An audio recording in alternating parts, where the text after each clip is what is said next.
Over the recent years, I have been using a regular clothing iron, without any modification, as a hot plate, to solder SMT components. And it used to work great. But suddenly it stopped working, and then I decided to upgrade it. I was very much inspired by this awesome project, Flat Iron Soldering, by maker Moco, which is basically modifying a normal iron, that acts as a reflow hot plate. Now, what reflow soldering actually does? And why do we need it in the first place? Let's find out. This video is sponsored by PCBWay.com. They are one of the finest PCB manufacturer from China.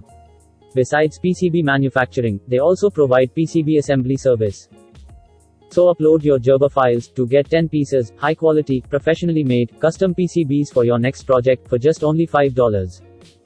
And they have recently started 3D printing and CNC machining service, where you can get a variety of customization options to choose from, depending on your application.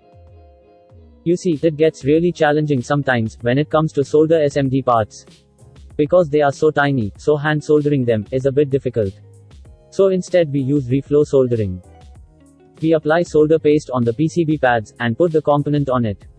Then we put the PCB in the hot plate or soldering oven, which surely heated up the PCB from the bottom, up to a point when the solder paste melts, and joins the component to the PCB. Now, commercial reflow ovens or hot plates come at a price. But using this hack you will be able to reflow your PCBs, without spending a lot of money. All the components used in this project can be found in the house, or local hardware shop, and the total cost of this project is less than $10. Let's see which are the components we need. This is the schematic of this project. 5-volt power supply for the Arduino. I am using this SMPS type because it's easier to connect wires in the screw terminals. An Arduino or any other microcontroller. A display. I am using a touch shield for Arduino, which gives it a nice looking interface. And a MAX 6675 module, with K-type thermocouple, to read the temperature. A dry iron. I am using the 600-watt iron, that I have in my house.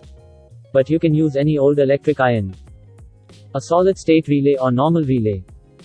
Lastly, a 5-volt mini cooling fan. You can also add a buzzer if you want to. So, why did I decide to upgrade it?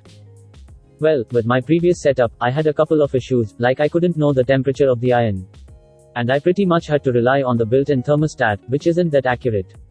So I added a thermocouple inside the iron, to read the temperature of the hot plate. I decided to mount everything on a piece of plywood and connect them with wires. This is the code for this project. As you can see, it's fairly large, so let's understand it step by step. The working principle of this setup is pretty simple. After powering it up, we have some basic settings in the display, which we can adjust according to our needs. As you can see, there are some parameters in the display, with some preset values, which you can increase or decrease.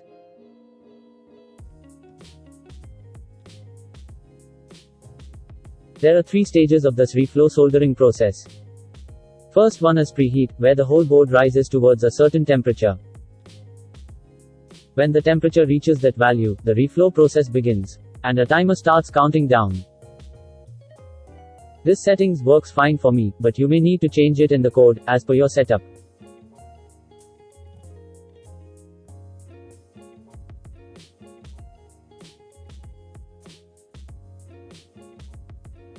Then we press the start button, and the relay activates.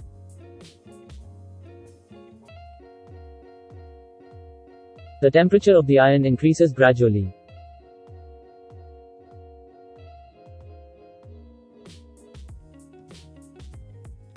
We can even adjust the values while it's working, if we need to.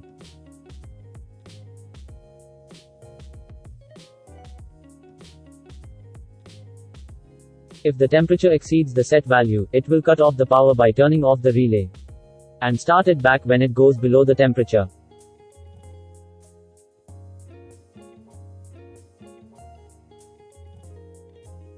When the countdown finished, the relay turned off.